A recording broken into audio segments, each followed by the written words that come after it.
It is officially February 25th. Here is your evening news rundown. Today was an extremely busy news day. Before I get right into it, thank you to all those who have become paid subscribers. Your support allows me to do this full time, and I'm forever grateful. If you want to support my work, the easiest way to do so, click the button below, become a paid subscriber today, or send a one time donation via Venmo to my name, Aaron Parnas. With that, let's just jump right into it. Today was an extremely concerning day for the freedom of press in America.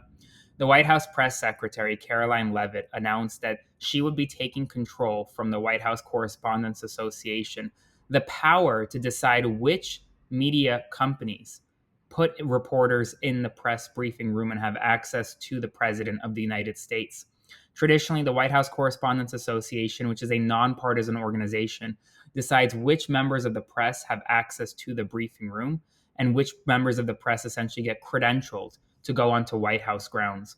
Well, now Caroline Leavitt is saying that decision will be made within the White House press office. If you recall, when Vladimir Putin first took office in Russia, he did something very similar. He began blocking access to members of the press he did not agree with. And as a result, in the current day, the only members of the press who have true access to Putin and the Kremlin are those that parrot his propaganda. And unfortunately, here in the United States, it looks as though we may be on the same path. In addition, according to Reuters and other reporting, the United States and Ukraine have reached an agreement on a precious minerals deal. President Zelensky is expected to come to the White House on Friday to meet with Donald Trump and sign this agreement. This is a critical step to potentially ending the war in Ukraine. In addition, there was another close call when it comes to aviation today, this time at the Chicago Midway Airport, where a Southwest flight that was landing nearly collided with a private jet on the runway. The Southwest flight, in the last minute, was able to pull its landing gear and take off once again, missing the private jet just minutes before a possible collision. It's unclear exactly what caused this. Moreover, this afternoon, Apple shareholders rejected a proposal from a third party organization to end DEI programs within the company.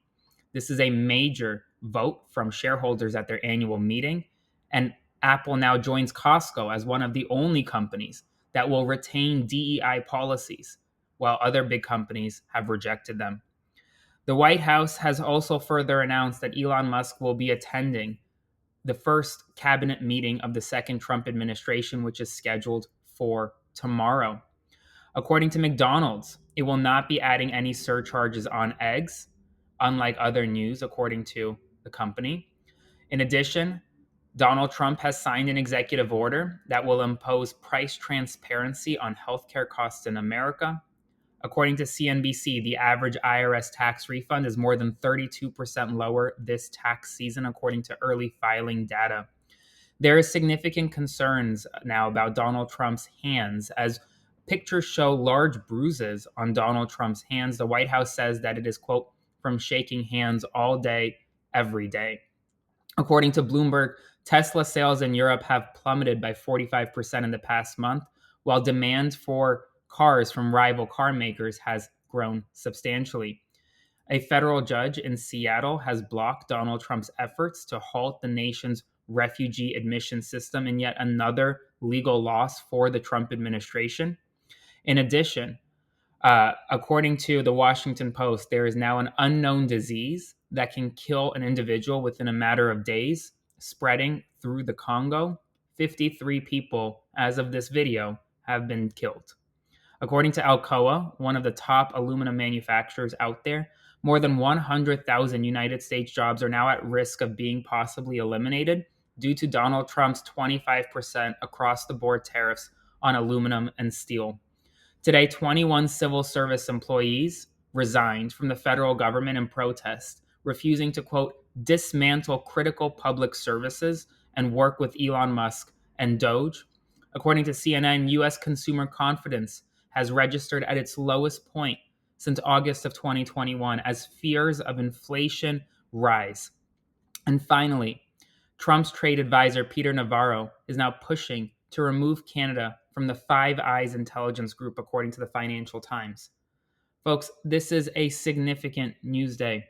But there is nothing more significant than the attack on the free press in America. And I want you to know that I will do my best. I will always stand up for the truth, even if that means holding political leaders accountable, and even if that means I won't get invited to the White House briefing room in this administration. To all those who support my work, thank you so much. If you want to support my work, click the button below and become a paid subscriber today, and I'll see you in the morning for another update.